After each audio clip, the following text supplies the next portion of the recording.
오늘은 건강한 사랑이란 제목으로 주일 오전 말씀을 전하겠습니다. 예수님을 따르는 제자들이 많이 있었습니다. 그 중에서도 우리는 익히 12제자라고 합니다. 그 예수님께서 직접 부르신 그 제자가 12명인데요. 그 12명의 제자들 중에서도 그래도 우리에게 꽤 알려진 제자들이 있죠. 누가 가장 유명합니까? 그렇죠. 베드로가 제일 유명하죠. 또 야고보, 요한, 이 정도는 아예 예수님이 따로 데리고 다니실 정도로 핵심 제자들이라고 할 수 있죠. 그리고 그 외에 제자들은 사실 우리에게 이름은 알지만 그렇게 잘 알려지지 않은 제자들이 있습니다. 근데 오늘 우리가 만나볼 이 도마라는 제자는요, 예수님의 제자들 중에서도 그래도 꽤 우리에게 인지도가 있습니다. 그죠? 도마는 다 알죠? 도마. 그죠? 도마라고 들어봤을 겁니다. 여러분들은 도마라는 사람 앞에 수식어를 붙인다면 어떻게 붙이겠어요? 도마. 주일학교, 우리 승천 지사님 주일학교를 개근하셨잖아요. 그죠? 주일학교 때 어떻게 배웠어요? 도마 앞에 뭐가 붙습니까? 수식어가. 의심 많은 도마. 그죠? 그게 우리가 잘 알고 있는 도마의 모습인 거예요. 이 의심 많은 도마. 이 도마는요, 예수님의 부활을 믿지 않았습니다.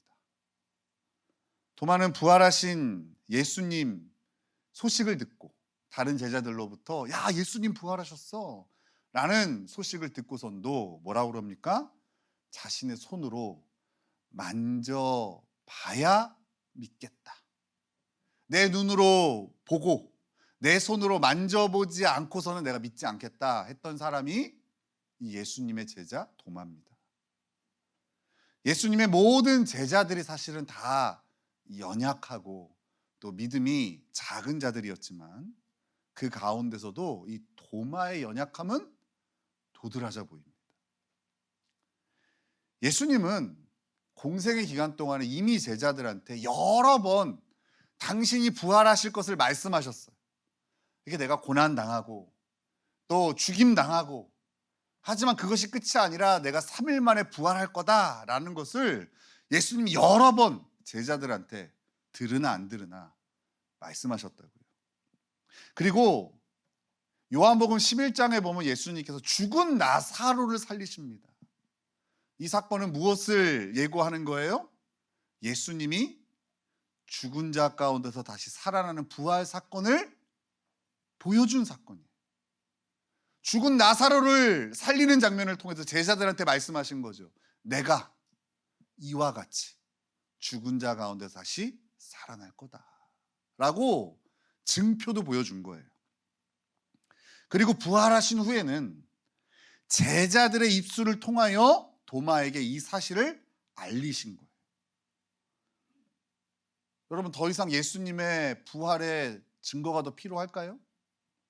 도마는 예수님이 말씀하신 대로 부활하신 예수님의 그 소식을 들었을 때 뭐만 하면 됩니까? 믿기만 하면 되는 거예요. 와, 진짜구나. 우리 예수님 말씀하신 대로 예수님 부활하셨구나. 야, 내가 기다리고 있었는데 빨리 찾아봐야겠구나. 이렇게 하면 되는 거예요. 근데 도마는 내 눈으로 보고 내 손으로 만지지 않고는 나는 절대 믿지 않겠다라고 한 거예요. 자, 여러분이 예수님이라면 이 화상, 이 도마를 어떻게 해야 되겠습니까? 그죠? 어떻게 해야 될까요? 아무리 말씀하셔도 믿지 않는 이 의심 많은 제자 도마를 여러분 어떻게 해야 되겠어요? 예수님께서 이 믿음 없는 그리고 의심 많은 제자 도마를 이렇게 대하세요. 자, 우리 26절, 27절을 다시 읽겠습니다. 26절, 27절 시작.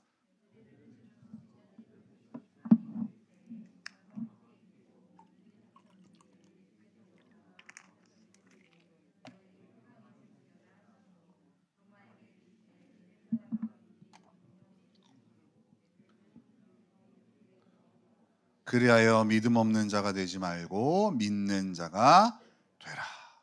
여러분, 도마의 요구 조건이 뭐였습니까? 내 눈으로 보고 내 손으로 만져봐야 되겠다, 이거였단 말이에요. 예수님께서요, 그 도마의 요구 조건을 다 들어주시는 거예요. 상상해 보세요. 부활하신 예수님이 도마의 손을 붙잡고 자신의 손에 있는 못자국을 만지게 하시고 자기의 허리에 있는 창자국을 만지게 하신 거예요. 그 창자국이 깊이 패여 있는 그 상처에 손을 넣게 하신 거예요. 우리 여기서 우리가 나중에 부활하면 어떤 모습일까를 상상해 볼 수 있죠. 그죠? 우리가 나중에 부활한 몸을 입게 되어지면요, 누가 누군지 알 수 있을까요? 알 수 없을까요? 그렇죠. 누군지 알 수 있습니다. 그죠? 그리고 여러분, 서로 만질 수 있을까요? 만질 수 없을까요? 그러니까 부활한 몸을 무슨 유령처럼 생각하면 안 돼요. 뭐 사랑과 영혼에서 그 홀령이 나타나서, 사랑과 영혼 모르나요? 그 이렇게 패트릭 스웨이지가 데미 무어 뒤에서 이렇게 도자기를 싹 만드는데 만질 수 있으니까 못 만집니까? 못 만집니다. 그런 게 아니란 말이에요. 만질 수 있는 몸이에요. 그런데 예수님께서 문이 닫혀 있는데 그걸 들어오시잖아요. 그러니까 시공간은 초월하는. 우리가 경험해 보지 않아서 글로만 우리가 보지만 부활을 여러분 소망하셔야 돼요. 알겠죠? 여러분, 우리가 부활한 몸을 입으면 그 여러분들의 몹쓸 몸, 그 아픈 몸 다 끝장이 나는 겁니다. 그죠? 얼마나 자유롭고 우리가 아름다운 모습일지. 하지만 알아볼 수 있다는 거. 그죠? 다시 돌아오겠습니다. 네. 여러분, 이 장면을 보면 우리 예수님의 사랑이 어떤지를 좀 알 수 있어요. 우리 예수님의 사랑은요, 절대 권위적이지 않아요. 예수님은 우리의 상상을 초월하는 낮아짐으로 우리를 사랑하시는 분이에요. 하나님의 본체이신 예수님이 이 땅에 인간으로 오셨다는 것 자체가, 그것도 우리를 위하여 죽기 위하여 인간의 몸을 입고 오셨다는 것 자체가 엄청난 겸손을 보여주시는 거예요. 이 그리스도의 겸손을 빌립보서 2장에서 사도 바울이 잘 표현을 해놨죠. 예수님은 높은 곳에서 목표가 이것이니 올라오라 라고 손짓하시는 분이 아니라고요. 우리를 향하여 기준을 그어놓고 너 여기 넘어오면 내가 사랑해 줄게, 근데 넘어오지 않으면 나는 너 모른다, 이런 분이 아니라고요. 쓰러져 있고 연약한 누군가에게 너가 그거 해결해야 내가 너 사랑해 줄 거야, 인간답지도 않은 너 나는 사랑 못해, 이런 분이 아니시라고요. 예수님은 철저하게 우리의 위치에서 우리와 함께 하시며 우리를 사랑하시는 분이에요. 연약하여 넘어진 자가 한 발자국도 움직일 수 없는 것을 아시고 그가 넘어져 있는 곳에 같이 계시면서 그의 눈높이에 맞춰서 당신의 사랑을 보여주시는 분이세요. 이게 예수님께서 의심 많은 제자 도마를 향하여 베풀어 주셨던 사랑인 거예요. 그의 눈높이를 맞춰주는 사랑, 그의 수준에 맞춰주는 그 사랑. 그의 믿음 없는 그 자리에 우리 예수님 함께 하셔서 그의 모든 마음을 공감해 주시는 사랑, 이게 바로 예수님의 사랑인 거예요. 예수님은 도마에게만 이런 사랑을 보여주신 건 아니에요. 예수님은 성경의 수많은 인생들에게 이 사랑을 보여주셨어요. 그 중에서도요, 구약의 엘리야 선지자가요, 이 도마가 경험했던 주님의 사랑을 먼저 경험했습니다. 우리 열왕기상 19장으로 한번 같이 가볼게요. 열왕기상 19장. 열왕기상은 구약에 있습니다. 열왕기상 19장.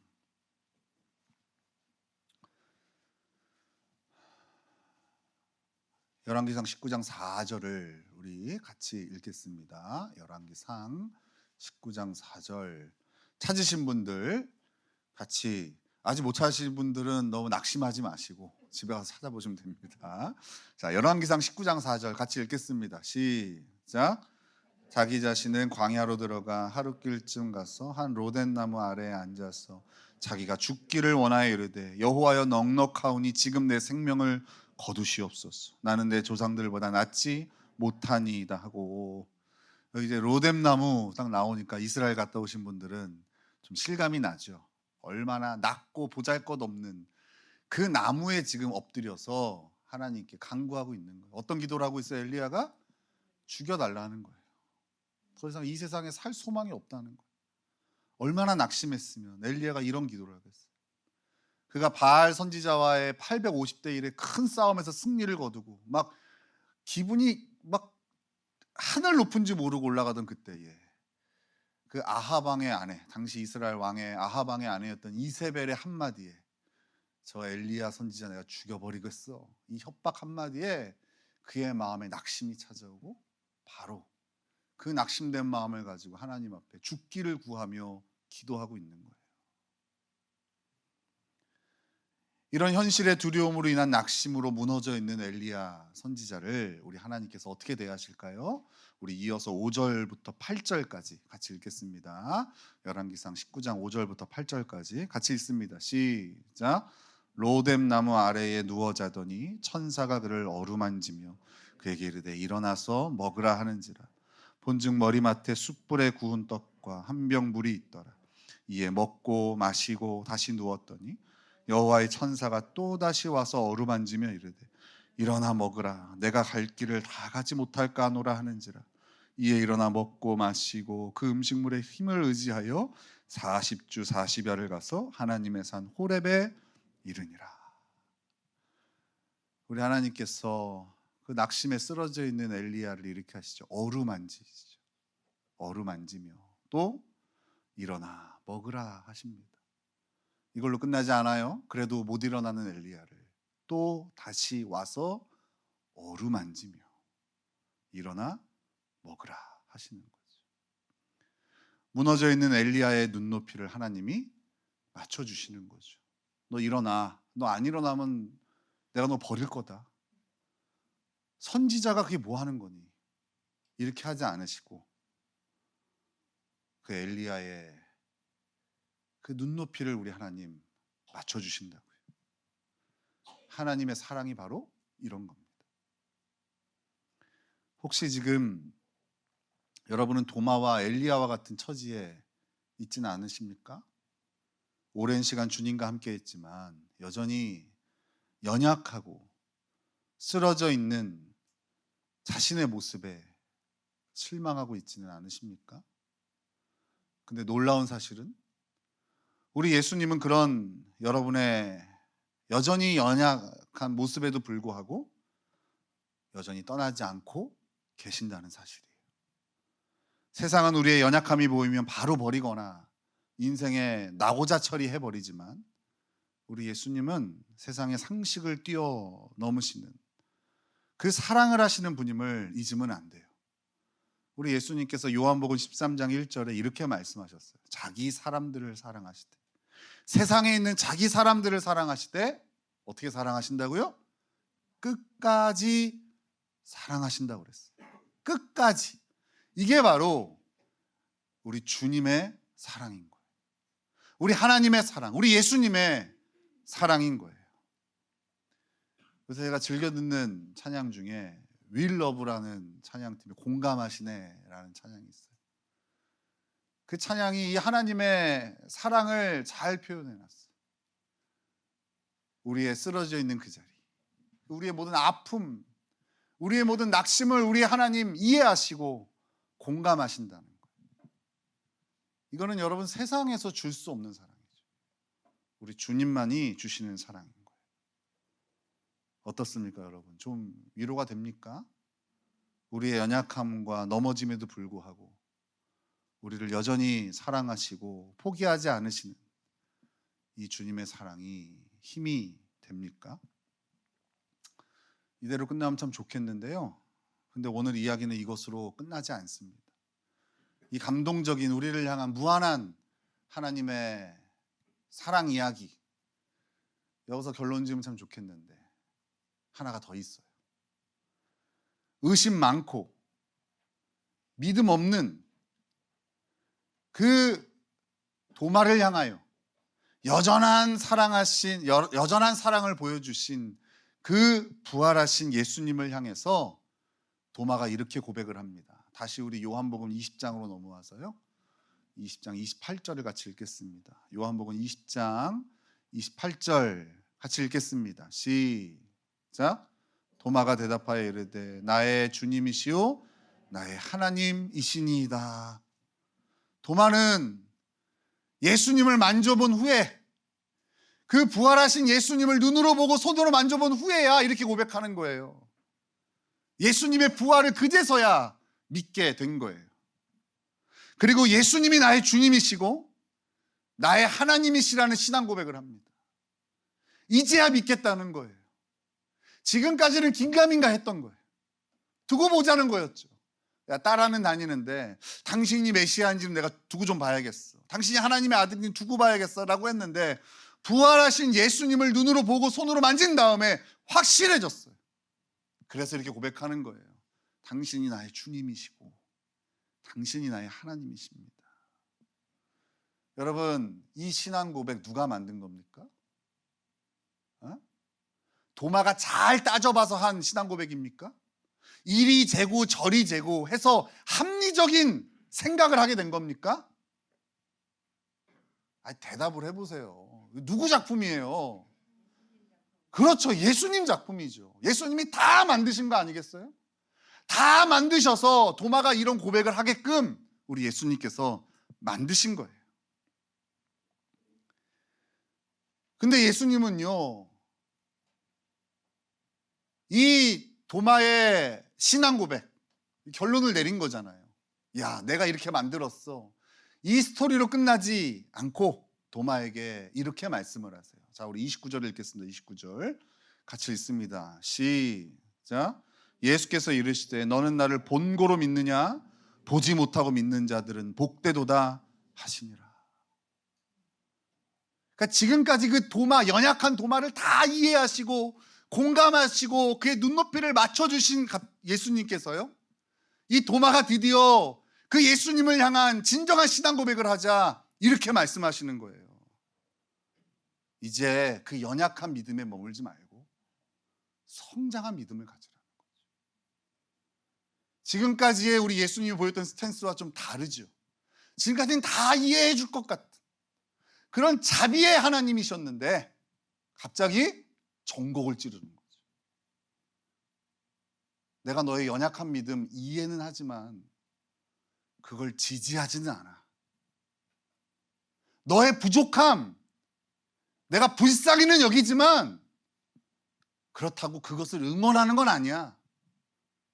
이게 오늘 예수님이 도마에게 보여주신 사랑인 거예요. 예수님은 우리의 연약함을 불쌍히 여기시고 그리고 그 연약함을 이해하시고 그 연약한 우리의 눈높이를 맞춰주시는 사랑을 하시는 건 분명하지만 예수님의 사랑은 그게 다가 아니라고요. 그렇게만 알고 계시면 안 된다. 그런 분들이 많아요. 그냥 무한한 사랑을 그렇게 모든 게 다 용납되는 것으로 이해하시는 분들이 많아요. 예수님은 우리의 연약함을 다 아시고 공감하심에도 불구하고 그런 우리가 성장하는 믿음을 갖기를 원하신다. 여러분, 우리 교회는 참 애기 엄마라고 하긴 좀 그래요. 좀 다 커서, 애기들이 너무 커서, 그죠? 또 물론 애기들도 있지만 자녀를 둔 부모들이 참 많이 있습니다. 그죠? 참 우리 교회의 특징인데, 근데 이들을 보면은요, 참 자녀들을 극진히 사랑합니다. 눈에 보여요. 너무 사랑한 나머지 종종 이런 모습을 보이곤 합니다. 자기 자녀의 모든 것을 이해하고 또 다 용납하고는 합니다. 무조건 용납하고 또 이해해주는 사랑.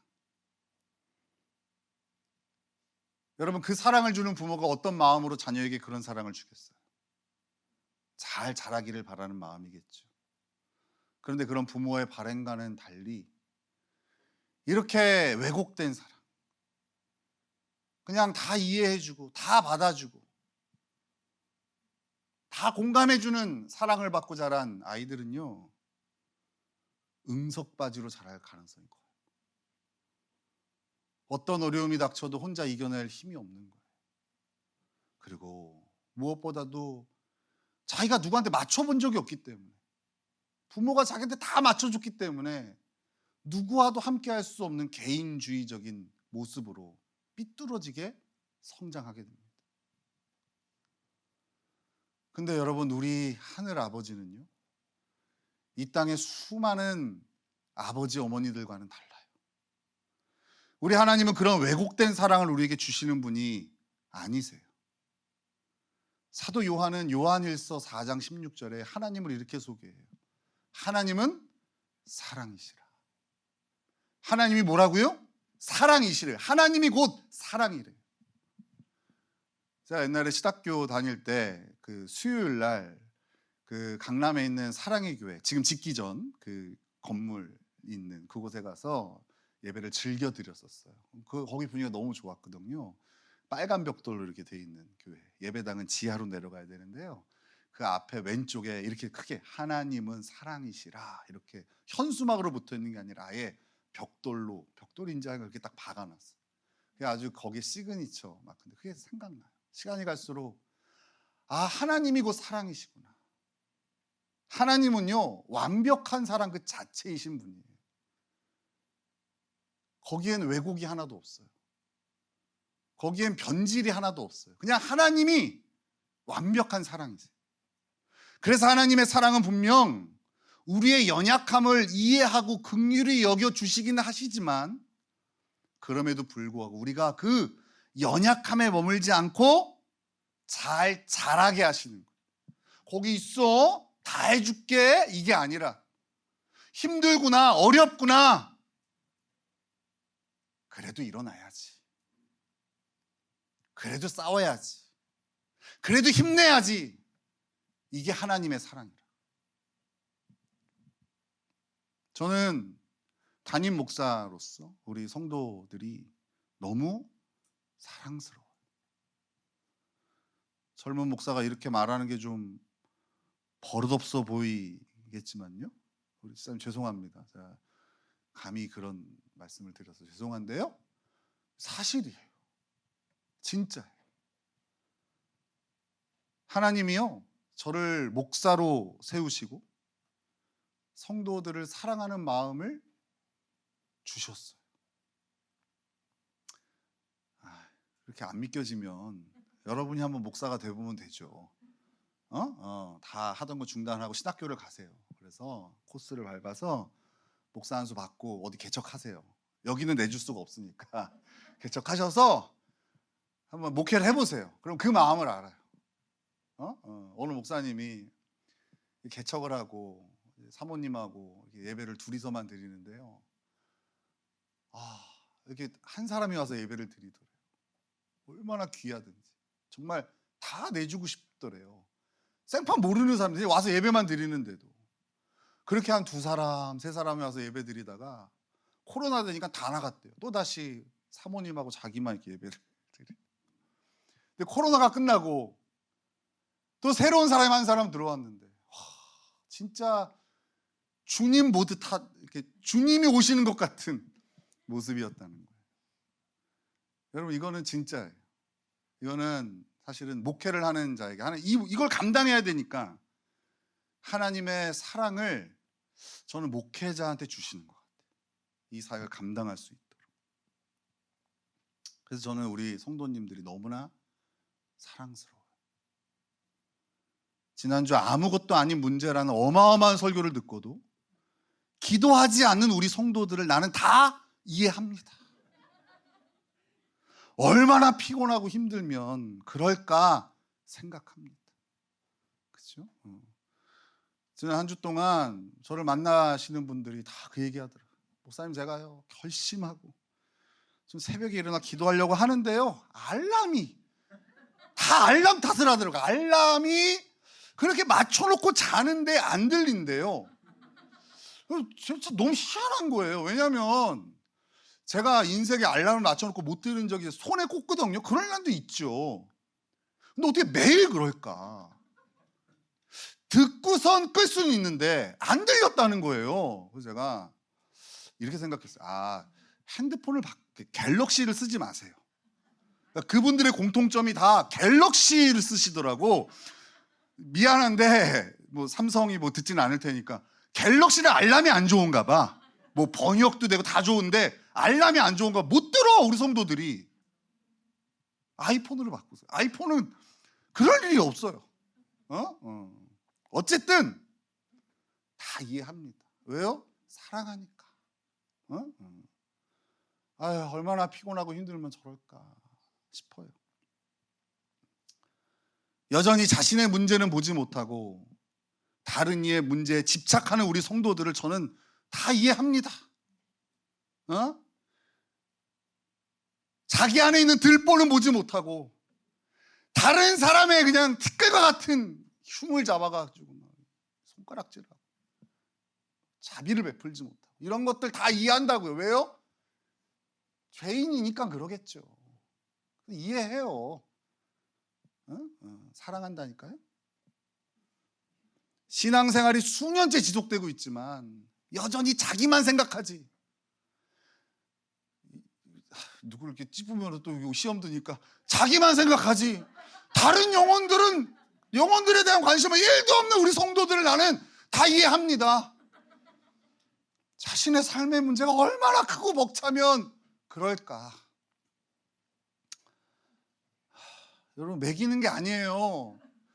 이제 매기는 게 아니라니까요. 여러분들 매기는 게 아니라 정말 진실한 마음으로 얘기를 하는 거예요. 진실한 마음. 그렇게 좀 예배에 헌신하고 마음을 들여서 정말 하나님께 가장 좋은 거 드리는 예배가 되었으면 좋겠다. 아무리 얘기해도 5분, 10분씩 예배 늦게 오는 성도들 이해합니다. 얼마나 애들 챙겨서 오는 게 힘들면 그러겠어요. 애들이 다 컸는데도 그래. 그래도 이해합니다. 하지만 그럼에도 불구하고 저는 여전히 우리 성도들이 성숙한 믿음의 사람으로 잘 자라기를 기대해요. 그 자리가 이해는 되지만 그렇다고 그 자리에 여러분들이 머물러 있는 걸 지지하지는 않아요. 이게 바로 하나님이 나를 목사로 세우시면서 주신 하나님의 사랑인 거예요. 저는 우리 성도들이 그 피곤한 삶이 이해가 되지만 그래도 하루의 첫 시간 깨어 하나님께 예배하며 하루를 시작했으면 좋겠어요. 여러분들이 아무리 자기 기준이 강한 죄인이라 할지라도 자신에게 있는 들보를 먼저 볼 수 있는 사람이 되었으면 좋겠어요. 아무리 여러분의 삶의 문제가 크고 어렵다 할지라도 벅차다 할지라도 그 하나님의 귀한 영혼에 관심을 가졌으면 좋겠어요. 여러분의 연약함을 이해는 하지만 지지하지는 않아요. 그래서 때로는 불편한 얘기들을 하는 거예요. 나로부터 시작된 왜곡된 사랑이라면 성도 떠날까 봐. 또 여러분, 사람 다 똑같아요. 욕먹는 거 다 싫어해요. 뒤에 가서 나에 대해서 수근수근 할까 봐. 그게 두려워서 말 한마디 못하는 그런 왜곡된 사랑이 아니라 하나님이 나한테 주신 사랑은 정말 건강하고 바르게 잘 성장하는 건강한 그리스도인이 되기를 바라시는 사랑이기 때문에 그래서 제가 때로는 불편한 얘기들을 하는 거예요. 해놓고선 막 알아요. 집에 가서. 아, 괜히 얘기했다. 지난주에 제가 한 분을 불러놓고선 좀 막 사랑하지만 이해는 하지만 너무 그 자리에 있는 게 꼴배기 싫은 건 아니고 뭐라고 해야 되지? 그게 너무 안타까워서 좀 한마디 해놓고 집에 가서 끙끙 앓았어요. 아휴, 괜히 얘기했네. 아유, 알아서 잘할 텐데. 하나님 마음이죠. 주님은 우리의 연약함과 쓰러짐을 100%다 이해하세요. 그 윌러브의 찬양을 좀 따오자면 100%다 공감하신다. 그리고 그 모습 그대로 우리를 받으시고 사랑하시고 기다려주세요. 그러나 주님은 우리가 그 연약함에 그대로 머물러 있는 것을 원하시는 것은 아니에요. 누구보다도 우리가 잘 자라기를 원하시는 분이 우리 주님이심을 잊으면 안 돼요. 연약함을 너무 업신여겨도 문제예요. 야, 그거 갖고 그래. 이렇게 하면 안 돼요. 하지만 연약함을 너무 미화하고 합리화하는 것도 문제가 있는 거예요. 연약함이면 다 용서가 돼. 상황이 어려우면 다 이해가 돼. 이것도 문제라는 거예요. 우리 인간의 사랑은 다 여기 어딘가에 치우쳐져 있어요. 어떤 사람은 너무 상대를 이해 못해서 문제고, 어떤 사람은 너무 이해해서 문제인 거예요. 연약함을 정확하게 바라보고 먼저 인정할 수 있어요. 아, 나한테 이런 연약함이 있구나. 아, 나한테 이런 부족함이 있구나. 그리고 그런 나를 여전히 사랑하시는 하나님을 경험하셔야 돼요. 그리고 그 한결같은 건강한 주님의 사랑으로 우리는 성장하는 거예요. 연약하고 죄악되지만 그 하나님의 사랑을 힘입어 다시 일어날 힘과 용기를 얻어 다시 힘을 내는 거예요. 이것이 바로 우리가 하나님 나라 가는 날까지 해야 할 유일한 일인 거예요. 이거 하는 거예요. 신앙생활은 이거 하는 거예요. 연약함에 머물지 않고 그런 나의 눈높이를 맞춰서 한결같은 사랑을 해주시는 하나님의 사랑을 힘입어 주님이 원하시는 그 자리, 그리스도의 장성한 분량, 그 거룩한 성품에 참여하는 자가 되어지는 것. 이것이 신앙생활인 거예요. 여러분, 사랑 앞에 건강한이라는 수식어를 붙일 수 있는 건 오직 하나님의 사랑에만 붙일 수 있어요. 그죠? 저도 애 셋을 키우지만요, 교회 공동체가 없었으면 끔찍해요. 어떻게 키울 수 있을까?